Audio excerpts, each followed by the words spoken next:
I'm Alexa Kim and welcome to episode 2 of my handbag mini-series.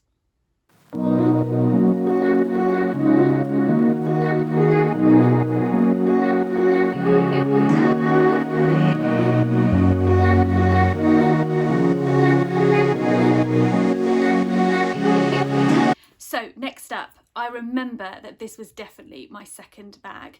That day that I'd had with my mum, where she'd introduced me to this world of handbags. And I want to say now, these handbags have been collected over a really long period of time. They are never handbags that are bought on a whim. They are always and have always been gifts for special occasions or something that I've saved up for, and I've really seen these pieces as investment pieces. They're not to buy and sell or ever to throw away. They are heirlooms that I will pass down to Lola and hopefully future generations as well. So don't take having these bags lightly, and they are really well looked after. Anyway, my mum, on the day that we'd gone to London to buy my first designer handbag, I hadn't realised, but she had wanted and looked at this bag forever, and she had got some royalties from a book that she had recently had published. And on that same day that we went and I got my Burberry handbag, she bought herself a bag that she had obviously wanted for a really long period of time.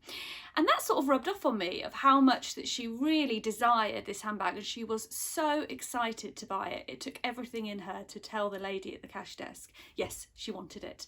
And so David and I, it was a cold November rainy day in 2006, we went to London and we went to New Bond Street. This was David's first experience of seeing this area, and he was just excited as I was. And we found ourselves at the Louis Vuitton store. I mean, the dust bag. I mean, that's just as exciting as all of it. We love the dust bag. And so inside, we purchased the classic ICONIC Alma handbag. This was first designed in 1934 and it is named after the Alma Bridge in Paris. I absolutely loved this bag, and when I say it went everywhere with me, it absolutely did. I loved the large zip across the top. It fits so much inside it. And I absolutely was totally in love with this bag. I love the way that it's worn. Anybody that's had a Louis bag, all of this leather is super light when you first buy it. And as it wears, it turns this beautiful tan colour. I was absolutely in love. I love that it came with the classic Louis lock on it. And isn't it funny? Because I haven't used this bag for really quite a long time. It's been kept safely in its dust bag. And just to get it out now to have a look at it, I noticed that I've kept receipts and things in there just from general purchases.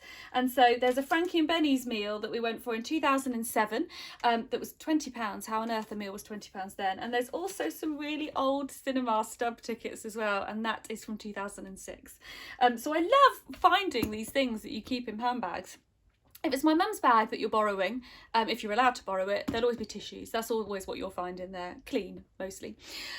So yeah, this bag absolutely everywhere with me.